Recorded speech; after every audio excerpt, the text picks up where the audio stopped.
Hi everyone, I'm Jimson Lee for SpeedEndurance.com, and today's podcast is how to race the outdoor 200 meters. The 200 doesn't get the respect in track because it's in between the 100 meters, which is the world's fastest human, and the 400 meters, which is the killer event or the world's toughest event in my mind, and of course I'm being biased. But luckily, in the past 15 years, we've had Michael Johnson and Usain Bolt bring some spark to the event. Now, I have three rules I want to go through before I talk about how to race the 200. Rule number one, you cannot go all out from the gun. Even in the 100 meters, you cannot go all out.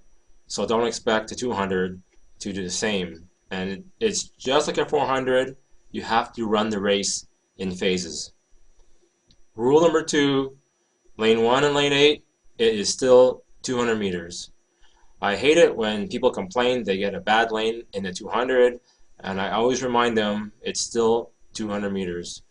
I prefer lane 8 because of two reasons. One, the curvature is not as sharp, and two, you're in front.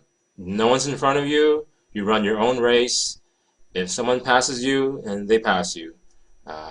Lane 1 is tough, I admit, because of that lane, that little rail inside. You can't run as tight, and the curvature is sharp, but all lanes is 200 meters. And the last rule, very important rule, do not touch the line between lanes no matter what you do. And if you don't believe me, just ask Chirandi Martina or Wallace Spearman at the 2008 Beijing Summer Games, and I am sure they will have an opinion on that. Now let's break down the men's and women's 200 meters. The first phase is 40 meters. The second phase is from 40 meters until the end of the curve. The third phase is to reaccelerate for 20 meters. The fourth phase is 60 meters relaxed, and the last phase is where you gather and lean for the finish line. I'll go through each of these phases now. Now the first 40 meters, it's a bit arbitrary because for some people it may be 50 meters. I know Clyde Hart likes 60 meters, where you drive out of the blocks for 60 meters. Youth athletes may be only 30 meters because they'll reach top speed sooner. And even for female athletes, they reach it sooner. So it's somewhere between 30 and 55, 60 meters where you go all out, about 95% to 99% of top speed. Just a word of warning on block placement in the start. You'll notice in this slide the blocks are angled so that you have a straight imaginary line to the tangent of the curve of the lane, and the first few steps out of the blocks you are running in a straight line, and then you have to negotiate the curve. Now, the second phase, which is the 40-meter mark until the straightaway. Now, just before we start, the straightaway in most tracks is 84 meters in length, with the curve being about 116 meters. That's because there's a 36.8 meter radius of the curve of the track. And you should know that when you get to the straightaway, it's not really 100 meters to go, but rather 84 meters. Now, some tracks will vary, of course, but the curve is longer than the straightaway in most outdoor tracks.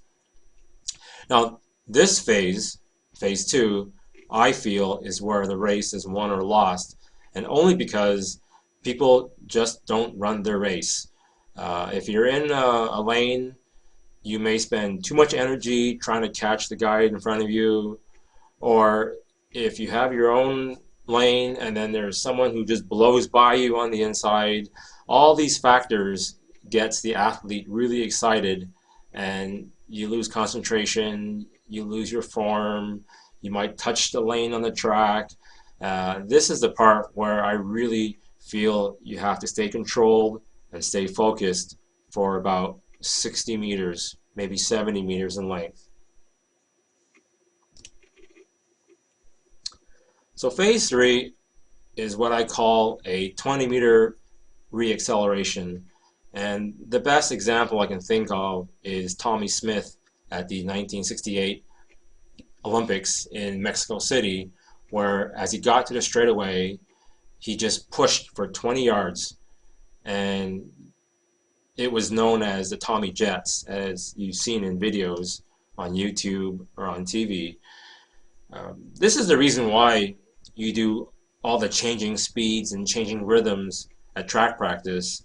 And I'm talking about the 60 meter where you do 3 segments of 20 and you go hard, float, hard for each 20-meter segment, or the other way around, you go easy, hard, easy, and you try to pick up speed and change speeds.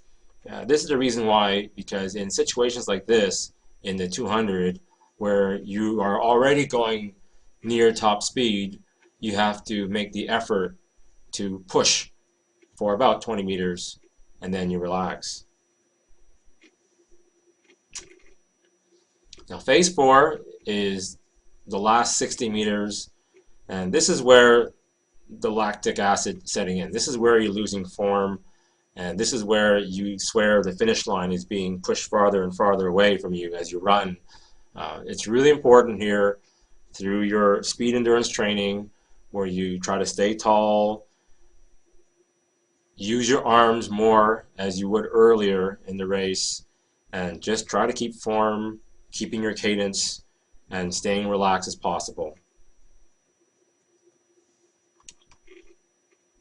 And the last part, phase 5, is what I call gather and lean. And I take this out of a Bud Winter book. And what better person to ask than Lee Evans? And he was the master of leaning for the tape. He had practiced this so many times where you push, push, and dip for the last 3 strides.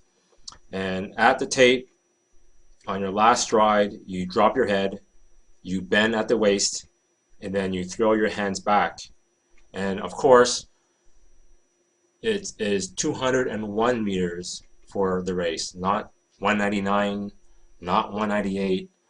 If you want to run 199 meters for 200 meters, you better find someone else to coach you, because you will not be on my team.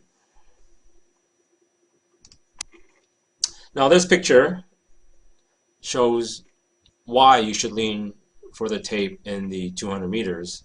And okay, we know who won. The winner here is Konstantin Kinteris from Greece, and this is the 2001 World Championships. Drugs or no drugs, he was first. Now, 2nd through 7, you tell me who came in 3rd or 4th out of the medals. It's not clear to me who, but this picture shows that you should lean for the 200, whether you're in front or not, because every inch counts. And speaking of inches, I'm going to close off the podcast with a cliche or expression. To win the Kentucky Derby, you don't have to beat your competition by a horse length. You only have to beat them by an inch. And that's it for racing the outdoor 200 meters. For speedendurance.com, I'm Jimson Lee.